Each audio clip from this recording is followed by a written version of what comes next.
Welcome back to the Manny Reese channel, and today we are going over chapters 14 to 26 of Iron Flame by Rebecca Yarros. Make sure you like and subscribe to follow my journey into this romantic fantasy. Let's jump right in. How should I start this? Only way to start this is to be honest. This section of Iron Flame has been relatively underwhelming. Chapters 14 to 26 has been more of the same of what we got in the first 13 chapters. The original plan was to break Iron Flame up into 5 parts because of the many chapters, but I may have to reconsider if chunks of chapters move the plot in at a snail's pace. Don't get me wrong, I'm still enjoying it because I have an invested interest in what the characters are going through. However, the pace is dulling the excitement. I think I stated in a comment that I don't mind building up as long as the payoff is worth it, and I'm sticking to that belief here. So I'm warning you, Iron Flame, you better pick the F up. Nevertheless, I'll be brief in my analysis of this section. TBH, I never know how long or short these will be as I write, because it continued to deal with Violet's inner turmoil with honesty with her loved ones. In between those moments were some character interaction scenes, some okay, many questionable. Most of the ones I deemed questionable because I wanted more from them. For example, when the group was taken out to the field to navigate without their powers, I wanted more of the clever thinking from Violet or someone to help them in their situation. I understand that that scene was to showcase the upper brass having the ability to remove their abilities from them, but it kind of showed me how useless the cast is without their signets and connection to their dragons.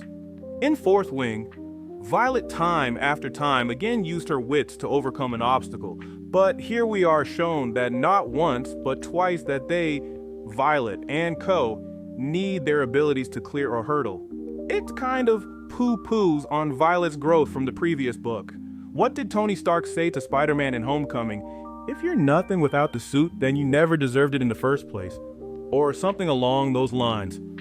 To elaborate further, when her team was taken for interrogation training, not gonna lie, as soon as they brought out the food and drink, I knew it was poisoned. I wondered how they could have escaped without their powers, since enduring or escaping were their only options. Violet made sure no one drank the water, and now they have the advantage of keeping their abilities. Cool, now let's see how the team uses their powers to escape their confinement. Sawyer uses his ability to tinker with the door hinges, and Upsy Daisy, they're gone. What? Since Violet's ability would be useless here, this scene would have been the perfect opportunity for the rest of the cast to showcase what they can do. Redoc, use your ice manipulation to gather perspiration from Guard to create something that could break their confinement. Rhiannon, use your short-range teleportation to take the keys confining them to the walls from the guards as they leave the room after they lock the doors. I don't know. Everyone uses their abilities in tandem to accomplish a common goal. Give me something clever. This just came to mind. Maybe have Rhiannon lead the group to show me her leadership abilities rather than characters simply telling me that she deserves her position. Obviously, not every reader would think like me, and these are things that I wanted to see, but it still felt like a wasted opportunity for the supporting cast. And yes, I know that this scene was also supposed to show that Violet's dagger can dispel lesser magic, but it took away the agency of the cast. These characters are given extraordinary abilities, so at some point we need their feats to be shown. Time out! The first time the group lost their powers, the professor states, "We are actually pretty proud of the concoction, so let us know if you feel any side effects." His statement implies that this serum is something they created relatively recently, and cadets of the past never had their signets removed, hence the "let us know if you feel any side effects" line. Obviously I could be wrong, but bear with me.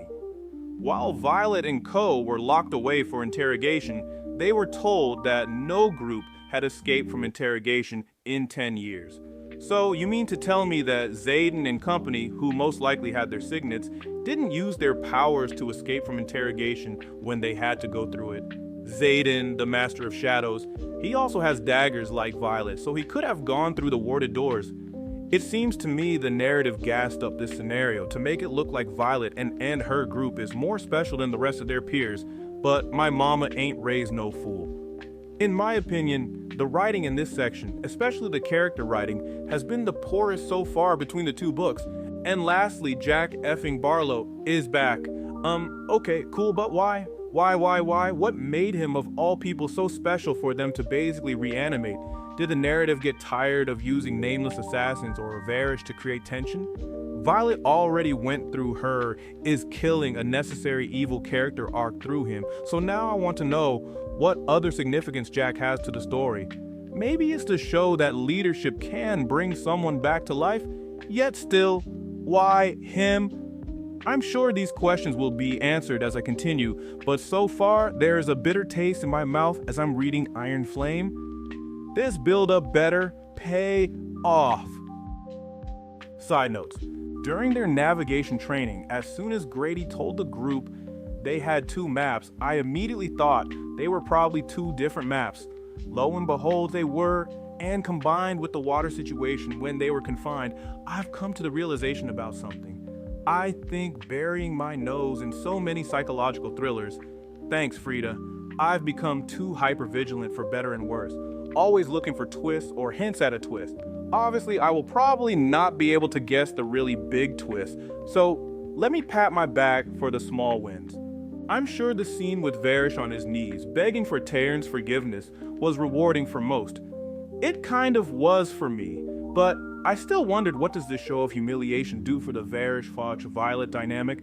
I mean, Varys was already planning to torture her, so now he'll torture her harder? Maybe he'll be more subtle than overt with his antagonizing? Don't get me wrong, I am not fond of Varys by any stretch of the imagination, but the scene with him on his knees was a bit gratuitous for my taste. Violet actually pulled a Dane for Sloane. At least she went through with her plan. Let me know what I got right or wrong in the comments. Make sure you like and subscribe, and also follow me on Facebook, Manny Reads. Once again, this is Manny Reads, aka The Book Husband, and I have more chapters to get through. Peace out.